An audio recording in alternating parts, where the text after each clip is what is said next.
Hello friends, welcome to our channel civil engineering academy.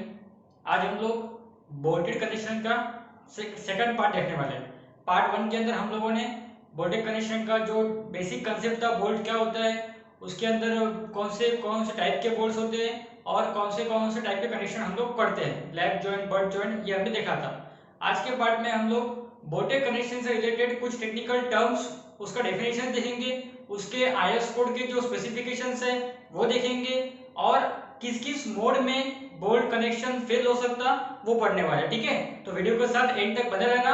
और हाँ, अगर आप चैनल से आज नए जुड़ रहे हो तो प्लीज चैनल को सब्सक्राइब कर देना और बेल आइकन को जरूर ऑन कर देना, ताकि आपको हमारे सारे अपडेट्स के नोटिफिकेशन अपने फोन पे सबसे पहले मिल सके। ठीक है दोस्तों, तो चलिए वीडियो को स्टार्ट करते हैं।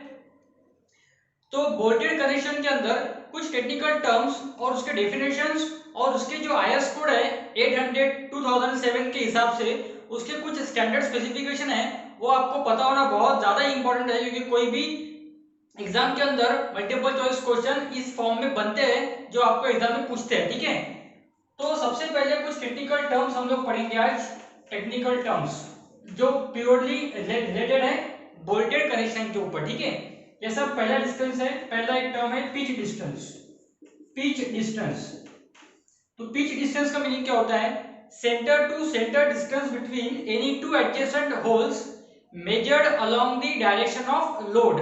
Measured along the direction of load. देखो, सपोज ये एक तरह का ये कनेक्शन है अपना, यहाँ पे समझो दो प्लेट है ऐसी जो मैंने आपस में कनेक्ट किया है, और इस तरह से एक लैप जॉइंट आपको दिख रहा है। ठीक है, इस तरह से दो प्लेट क्या हो रही है, एक प्लेट ओवरलैप हो रही है। ये एक प्लेट है, ये देखो दोस्तों, ये एक प्लेट है और ये वाली एक प्लेट है। ठीक है, ये दो प्लेट क्या हो रही है, अपन ने आपस में अपन ने कनेक्ट करी और एक में के ऊपर लैप हो रही, तो ये जॉइंट कौन सा है? लैप जॉइंट है। ठीक है, अब इस प्लेट को कनेक्ट करने के लिए इस तरह से होल यहाँ लगाया मैंने, इस तरह से होल किए और ये होल के अंदर अपन ने बोल्ट फिट कर दिए। ठीक है, तो अब इस तरह से बोल्ट होल आपको दिख रहे हैं, तो और इस तरह से इसमें लोड अपन अप्लाई करते हैं। ठीक है, इस तरह से अपन इसमें लोड अप्लाई करते हैं। लोड कैसा होता है? हमेशा टेंजेंशियल होता है, सरफेस को हमेशा परपेंडिकुलर आता है लोड, तो उसे बोलते हैं अपन टेंजेंशियल फोर्स। तो ये अपना हो गया डायरेक्शन ऑफ लोड। अब दो होल के बीच में का सेंटर टू सेंटर डिस्टेंस किस तरह से मेजर करना है आप लोगों को? आपको मेजर करना है along the direction of load. मतलब लोड किस डायरेक्शन में है? Along the horizontal direction. तो उसी तरह से दो होल का सेंटर टू सेंटर डिस्टेंस आपको मेजर करना है हॉरिजॉन्टली। दो होल का सेंटर टू सेंटर डिस्टेंस आपको मेजर करना है हॉरिजॉन्टली, मतलब लोड के अलोंग, जिस डायरेक्शन में लोड लगाया उसी डायरेक्शन में आप डिस्टेंस मेजर करो दो होल का। उस डिस्टेंस को बोलते हैं हम लोग पिच डिस्टेंस। उसका सिंबल क्या होता है? स्मॉल पी, उसको बोलते हैं अपन पिच डिस्टेंस। तो डेफिनेशन ध्यान में रखना, centre to centre distance between any two adjacent holes measured along the direction of load. ठीक है, अब ये पिच डिस्टेंस के कुछ वैल्यूज होते हैं। आईएस कोड 800 2007 अगर आप रेफर कर रहे हो उसको आप साथ में लेके बैठना, उसमें आपको दिखेगा कि पिच डिस्टेंस के वैल्यूज क्या होते हैं। सबसे पहले तो मिनिमम पिच क्या होता है? तो मिनिमम पिच होता है दोस्तों 2.5 टाइम्स डायमीटर ऑफ बोल्ट। यहाँ पे डी कौन सा होना? डी मतलब डायमीटर ऑफ बोल्ट। उसके बाद में मैक्सिमम पिच के कुछ क्राइटेरिया है, जैसे मैक्सिमम पिच के क्राइटेरिया अलग अलग है दोस्तों। तो मैक्सिमम पिच होती है नॉर्मली 32 टाइम्स टी और 300 mm whichever is laser. Which ever is laser, जो इनमें से छोटा होगा वो, इनमें से जो छोटा होगा वो वैल्यू अपने काम का है। ठीक है, मैक्सिमम पिच क्या होती है? 32 टाइम्स टी और 300 mm whichever is laser. अब आप जो मेंबर डिजाइन करते हो वो मेंबर कौन सा फोर्स कैरी करता है उसके ऊपर भी डिपेंड है उसका पिच क्या रहेगा। जैसे अगर अपन एक टेंशन मेंबर डिजाइन कर रहे हैं तो टेंशन मेंबर का पिच का क्राइटेरिया होता है 16 टाइम्स टी और 200 mm whichever is laser. ये एज इट इज लिखना है आपको। ठीक है, टेंशन मेंबर के अंदर क्राइटेरिया क्या है? टेंशन मेंबर के अंदर क्राइटेरिया क्या है? 16 टाइम्स टी और 200 mm whichever is lesser. और कंप्रेशन मेंबर का क्राइटेरिया है 12 टाइम्स टी और 200 mm whichever is laser. 12 times T और 200 mm whichever is laser. तो ये आपको ध्यान में रखना है। और भी एक क्राइटेरिया आपको ध्यान में रखना है, टैकिंग बोल्ट के लिए हम यूज करते जो टैकिंग बोल्ट, जैसे कि अगर इस तरह का एक कनेक्शन जो करना है, इस तरह के एक दो एंगल मैंने कनेक्ट किया यहाँ पे, इस तरह से जो कनेक्शन है, ये गसेट प्लेट है और यहाँ दो एंगल सेक्शन लगाया मैंने, और ये दो एंगल को यहाँ पे मैं कनेक्ट करता हूँ, तो ये जो बोल्ट है इसे बोलते हैं हम लोग टैकिंग बोल्ट। इस बोल्ट को हम लोग बोलते हैं टैकिंग बोल्ट। तो टैकिंग बोल्ट अगर वेदर को एक्सपोज है तो वहां क्राइटेरिया होता है 16 टाइम्स 30 टाइम्स टी और 200 mm whichever is lesser. अगर tacking bolt expose to weather है तो उसका क्राइटेरिया है 32 टाइम्स टी और 200 mm whichever is lesser. और अगर tacking bolt not expose to weather है तो उसमें क्राइटेरिया होता है 16 टाइम्स टी और 200 mm whichever is laser. तो टैकिंग बोल्ट का भी ध्यान रखना, ये बहुत बार मल्टीपल चॉइस क्वेश्चन पूछा हुआ है एग्जाम्स में। तो tacking bolt expose to weather 32 T और 200 mm whichever is lesser, tacking bolt not expose to weather 16 T और 200 mm whichever is lesser. ठीक है दोस्तों, तो ये सारे क्राइटेरिया स्पीच के बारे में आप ध्यान में रखना, बहुत ज्यादा काम आने वाली चीज है आप पे। ठीक है, अब हम लोग सेकंड डिस्टेंस देखेंगे जिसका नाम है गेज डिस्टेंस। दूसरा डिस्टेंस देखेंगे जिसका नाम है गेज डिस्टेंस। तो इसको पहले थोड़ा सा अपन इरेज कर देंगे, ये आप लोगों को नोट डाउन कर लो, जो तक मैंने बताया वो सारे पॉइंट बहुत ज्यादा इंपॉर्टेंट। ठीक है, अब देखेंगे अपन कि गेज डिस्टेंस क्या होता है। गेज डिस्टेंस क्या होता है, तो गेज डिस्टेंस को अपन सिंबल दे देंगे जी। गेज भी ऐसे ही है, दो होल के बीच में का सेंटर टू सेंटर डिस्टेंस सिर्फ उसको मेजर करना होता है perpendicular to the direction of load. Centre to centre distance between two adjacent holes measured perpendicular to the direction of load. मतलब अगर ये आपकी लोड की डायरेक्शन है तो इस डायरेक्शन को कैसा होना डिस्टेंस, इस डायरेक्शन को डिस्टेंस होना परपेंडिकुलर, मतलब इस तरह से डिस्टेंस आपको गिनना है, इस तरह से डिस्टेंस आपको मेजर करना है जो आपके लोड को कैसा होना चाहिए, परपेंडिकुलर होना चाहिए, और वो डिस्टेंस कैसा होना चाहिए, दो होल के बीच में का बराबर सेंटर टू सेंटर होना चाहिए। तो इस डिस्टेंस को बोलते हैं हम लोग गेज डिस्टेंस। ठीक है, इसे क्या बोलते हैं हम लोग, गेज डिस्टेंस। गेज डिस्टेंस का आपको आईएस कोड के अनुसार कुछ भी क्राइटेरिया दिखने वाला नहीं है। गेज डिस्टेंस का कोई भी क्राइटेरिया नहीं है कि उसको कैसे निकालते हैं। गेज डिस्टेंस आपको आपके डिजाइन के अनुसार, अंडरस्टैंडिंग के अनुसार प्रोवाइड करना होता है। जैसे कि अगर ये प्लेट की विड्थ है, ये प्लेट की विड्थ है अपने पास में, ये विड्थ अवेलेबल अपने पास में 100 mm की। ठीक है, और ऊपर का डिस्टेंस और नीचे का डिस्टेंस ये अपने को निकालते था। इसका निकालने का अपने पास में फॉर्मूला है जो बताने वाला वो भी, मतलब कि ये दो डिस्टेंस आप लोग निकाल सकते हैं। सपोज ये डिस्टेंस आएगा 30 mm का, नीचे का भी आएगा 30 mm का, तो अपना टोटल कितना था 100 में से 30 30 60 गया, कितना बचा 40। मतलब अपने को इस डिजाइन में गेज डिस्टेंस कितना प्रोवाइड करना पड़ेगा, 40 mm प्रोवाइड करना पड़ेगा। ठीक है, तो इसी तरह से आप लोगों को depending upon your width of plate आप लोग अपना गेज डिस्टेंस डिसाइड कर सकते हैं। उसका कोई लिमिटेशन नहीं है कि इतना होना चाहिए इतना होना चाहिए। कम से कम आप 30 से 35 से 40 mm का गेज डिस्टेंस प्रोवाइड करते हैं, और मैक्सिमम हम लोग 80 mm तक भी गेज डिस्टेंस प्रोवाइड कर सकते, करते भी है। मोस्टली प्रैक्टिकली सिचुएशन में 80 mm तक भी गेज डिस्टेंस प्रोवाइड करते हैं लोग। ठीक है, अब हम आगे बढ़ते हैं और थर्ड डिस्टेंस देखते हैं हम लोग, एज डिस्टेंस। थर्ड देखेंगे आप लोग एज डिस्टेंस। ठीक है, ये जो बता रहा था मैं, ऊपर का डिस्टेंस और नीचे का डिस्टेंस, ये जो होता है इसे बोलते हैं हम लोग एज डिस्टेंस। नीचे का भी और ऊपर का भी, और दोनों का फॉर्मूला सेम ही है, दोनों सेम रहने वाले हैं। तो उसका डेफिनेशन क्या होता है, distance between centre of any hole to the nearest edge. जैसा कि ये क्या है, ये एक होल का सेंटर है, ये सेंटर से होना, ये होल का सेंटर है, तो distance between centre of any hole, hole के सेंटर से टू द नियरेस्ट एज, ये क्या होगी, आपके प्लेट की एज होगी। इसके पास की एज कौन सी है, ये इस होल के सेंटर से इसके पास की एज कौन सी है, ये वाली है। आप बोलोगे सर ये भी है, लेकिन अपने को कैसा वाला डिस्टेंस, मैं पूरी डेफिनेशन बता रहा हूँ। ठीक है, सुन लो अच्छे से। Distance between centre of any adjacent hole to the nearest edge measured perpendicular to the direction of load. Definition ध्यान से सुन लो, distance between centre of any hole to the nearest edge measured perpendicular to the direction of load. मतलब आपको load को perpendicular होना, इसीलिए distance कैसा गिनना पड़ेगा, वर्टिकली गिनना पड़ेगा। इसीलिए नियरेस्ट एज कौन सी काम आने वाली है, ये काम आने वाली है और ये काम आने वाली है, क्योंकि ये नियरेस्ट एज जब कंसीडर करते हैं हम लोग तो डिस्टेंस वर्टिकल मिलता है, और वर्टिकल है मतलब वो अपने लोड को परपेंडिकुलर है।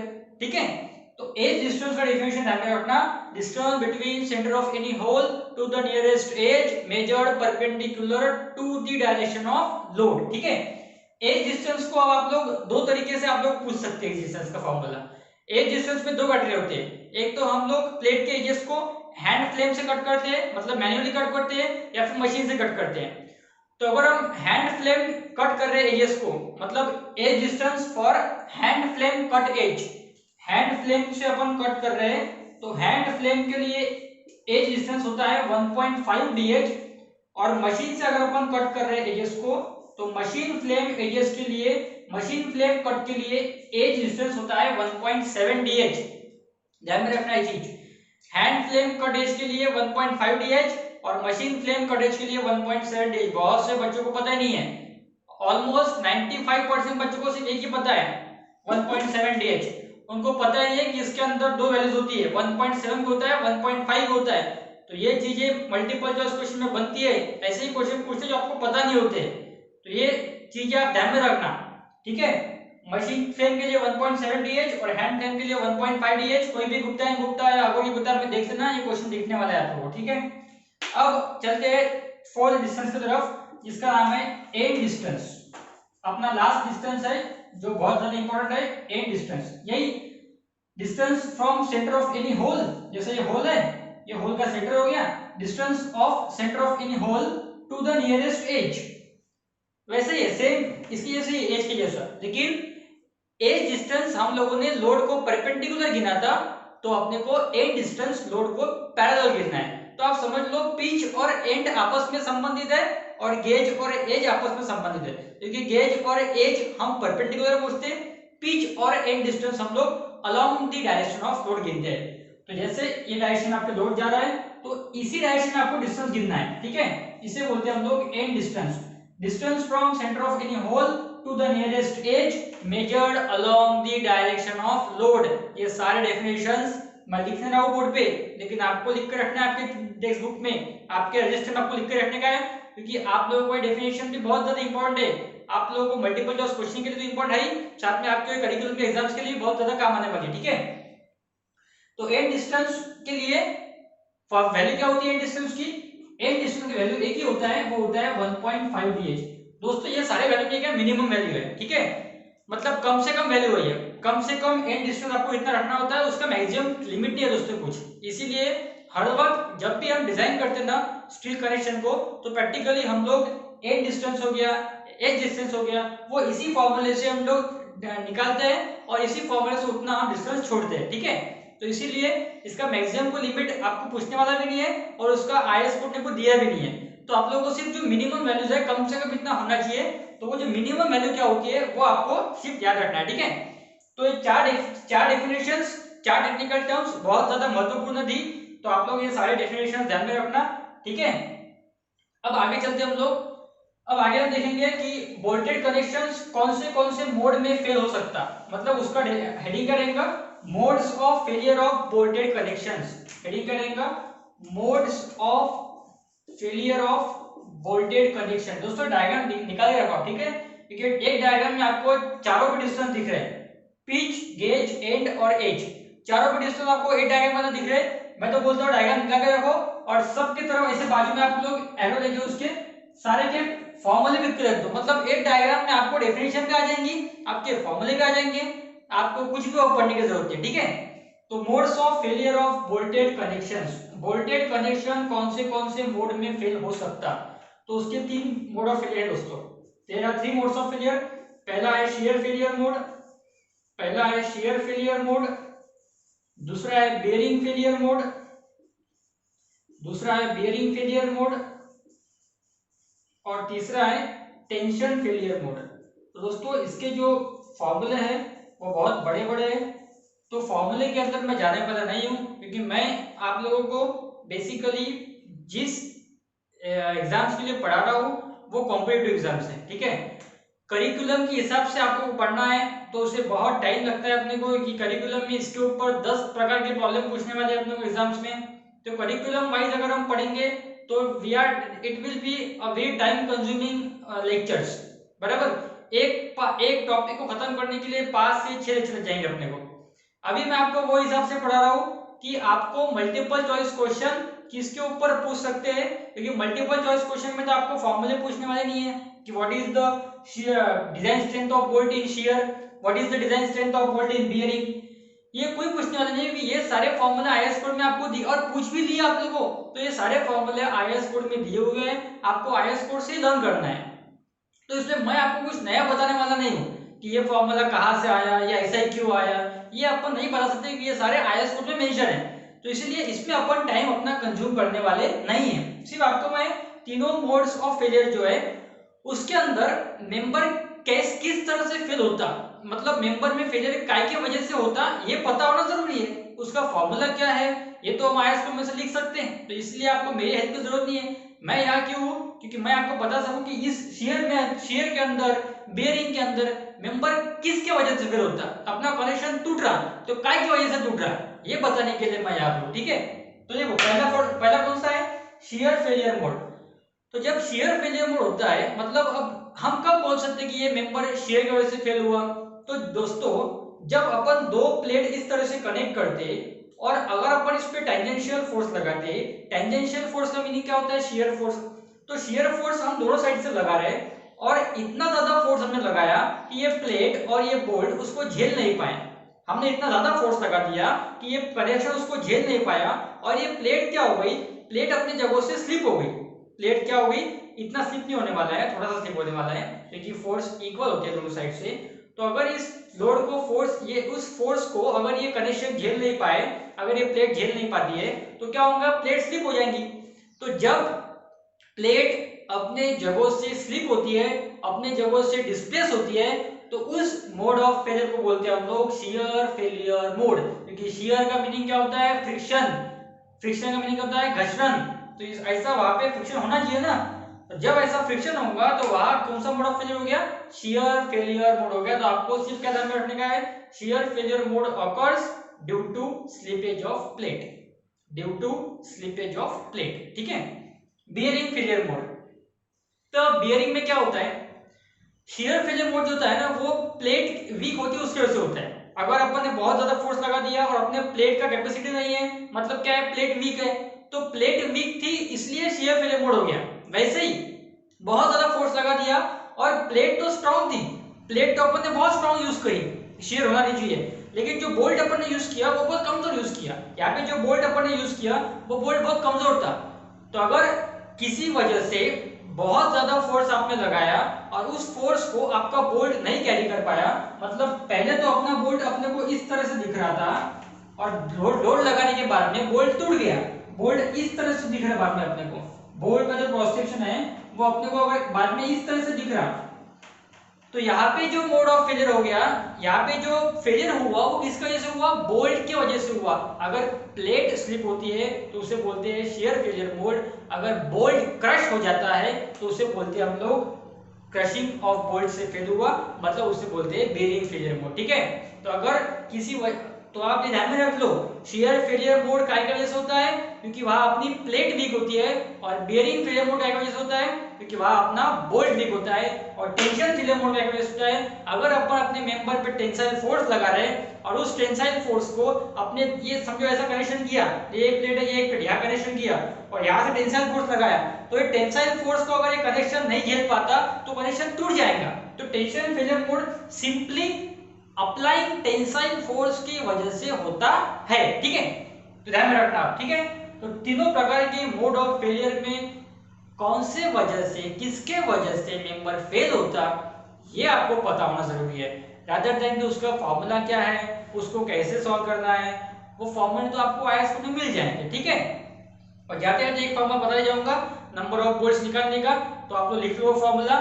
नंबर ऑफ बोल्ट्स हम लोग निकालते, नंबर ऑफ बोल्ट्स का फॉर्मूला होता है, ये पूछा है, आप अगर कोई एग्जाम में कोई किताब पढ़ रहे होंगे गुप्ता की, तो उसमें क्वेश्चन पूछा हुआ है। ठीक है, आप लोगों को बुक सजेस्ट करूंगा मैं, और जोनटेक पब्लिकेशन की अगोर एंड अगोर यूज करने से, अगोर की बुक यूज करने से अच्छा, अगोर में बहुत ज्यादा मिस्टेक्स है दोस्तों, तो मिस्टेक वाली बुक जब हम यूज करते हैं तो हमारा माइंड बहुत कंफ्यूज हो जाता है कि इसका सही आंसर क्या है, सर ने पढ़ाया था वो गलत पढ़ाया है कि किताब ने गलत दिखाया है। तो ऐसे बुक्स यूज करने से अच्छा, जिसमें बहुत ज्यादा मिस्टेक्स है, वो आपका माइंड और कंफ्यूज करती है, तो ऐसे बुक मत यूज करो। अगोर I will not prefer you कि यू शुड यूज अगोर बुक, अगोर बुक आपने यूज नहीं करनी चाहिए, इसे मैं प्रेफर नहीं करता हूँ। गुप्ता आप यूज करो मल्टीपल चॉइस क्वेश्चन के लिए, और जोनटेक पब्लिकेशन की बुक आती है ZONTEC, ये बुक मैंने खुद ने रेफर की है और ये बुक बहुत ज्यादा अच्छी है। गुप्ता एंड गुप्ता में तो आपको आंसर्स का एक्सप्लेनेशन नहीं मिलता है दोस्तों, आपको सिर्फ क्वेश्चन का आंसर क्या है उतना ही मिलता है, अगर भी आपको एक्सप्लेनेशन नहीं मिलता है। ये बुक के अंदर उतने ही क्वेश्चंस है जितने गुप्ता एंड गुप्ता में है और सारे अपडेटेड क्वेश्चंस है, और इस बुक के अंदर आप लोगों को आंसर्स का एक्सप्लेनेशन भी मिल रहे हैं। तो ये मेरी खुद की निकाली हुई बुक नहीं है दोस्तों कि मैं इसका प्रचार कर रहा हूँ, ये बुक मुझे अच्छी लगी, मैंने इसे रेफर किया है, इसीलिए आपको सजेस्ट कर रहा हूँ। ये बुक आपको सिर्फ ऑनलाइन ही मिलने वाली है, ऑफलाइन मिलती नहीं है आपको बुक ये, तो आप लोग ये बुक ऑनलाइन मंगा लो। इसके अंदर बहुत अच्छे से आंसर से एक्सप्लेनेशन भी दिया है और क्वेश्चन सारे अपडेटेड है, ऐसे जुने जुने क्वेश्चंस नहीं है जो खुरपी की किताब पे होते हैं, ठीक है। तो ये बुक आप जरूर रेफर करना, और ये सारे क्वेश्चन जो बता रहा हूँ मैं वो आपको ये दोनों किताब मिल जाएंगे, गुप्ता गुप्ता मिल जाएंगे और जोटेक मिल जाएंगे, ठीक है। तो नंबर ऑफ बोल्ट्स का फॉर्मूला क्या होता है, नंबर ऑफ बोल्ट्स का फॉर्मूला होता है factored load upon bolt value, लिख लो formula, number of bolts is equal to factored load upon bolt value. और बोल्ट वैल्यू कैसे निकालते हैं हम लोग क्या करते हैं, शियर स्ट्रेंथ निकालते हैं बोल्ट की और बेयरिंग स्ट्रेंथ निकालते हैं, मतलब बोल्ट का शियर स्ट्रेंथ निकालना, बोल्ट के शियर स्ट्रेंथ को हम लोग सिंबल देते हैं VDSB और बोल्ट के बेयरिंग स्ट्रेंथ को हम सिंबल देते हैं VDPB। तो आपको क्या करना है, ये दो स्ट्रेंथ निकालनी है, दोनों के फॉर्मूले आपको IAS कोड में मिल जाएंगे। तो दोनों स्ट्रेंथ में से जिसका आंसर मिनिमम आएगा उसे बोलते हैं हम लोग बोल्ट वैल्यू। तो बोल्ट वैल्यू मतलब क्या होता है, bolt value is minimum from design strength of bolt in sharing and design strength of bolt in bearing. Bolt value पूछ सकते हैं आप लोग, बोल्ट वैल्यू क्या होता है, तो bolt value is minimum of design strength of bolt in sharing and design strength of bolt in bearing, ठीक है। तो दोस्तों आप लोगों के लिए बहुत ज्यादा एफर्ट मैं ले रहा हूँ यहाँ पे, देखो आप लोगों को देख रहा हूँ कि पसीना कितना आ रहा है मुझे, क्योंकि बगैर आप लोगों को साउंड क्वालिटी अच्छी से मिलनी चाहिए, आप लोगों को वॉइस क्लियर आना चाहिए, इसलिए मैं बगैर फैन के रिकॉर्ड करता हूँ वीडियो को, इसलिए उसमें मुझे पसीना आ रहा है इतना। तो ये सारे एफर्ट्स सिर्फ आप लोगों के लिए ले रहा हूँ, तो आप लोग ये सारे एफर्ट्स के लिए कम से कम, और जो कंटेंट मैं दे रहा हूँ ऐसा कंटेंट में आप लोगों को बहुत कम जगह मिलने वाला है, जितने सिंपल लैंग्वेज में मैं आपको पढ़ा रहा हूँ वो सारे कंसेप्ट ये आपको बहुत कम जगह मिलने वाला है यूट्यूब के अंदर भी, ठीक है। तो इसलिए इस एफर्ट्स के लिए, इस हार्डवर्क के लिए कम से कम, ताकि इस तरह की वीडियो बनाने के लिए मुझे इंस्पिरेशन आपसे मिलती रहे, मोटिवेशन मिलता रहे, तो आप लोग इस वीडियो को लाइक जरूर कर देना। लाइक्स बहुत कम पड़ रहे हैं आप लोगों के, मैं देखता हूँ कि हजार व्यूज आते हैं और लाइक 100 भी नहीं हो पाते उसके ऊपर, तो लाइक्स जरूर कर देना और वीडियो को बहुत ज्यादा हद तक शेयर करना, और जाने से पहले सब्सक्राइब जरूर करना चैनल को। यह आपसे मेरी शिकायत है कि आप लोग वीडियो देख के चले जाते हो, सब्सक्राइब भी नहीं करते और बेल आइकन को ऑन भी नहीं करते। तो प्लीज दोस्तों सब्सक्राइब और जरूर कर देना और बेल आइकन को ऑन कर देना, ताकि आपको ऐसे नोटिफिकेशन आपको मिलने चाहिए, इसमें आपका एक बेनिफिट है, ठीक है।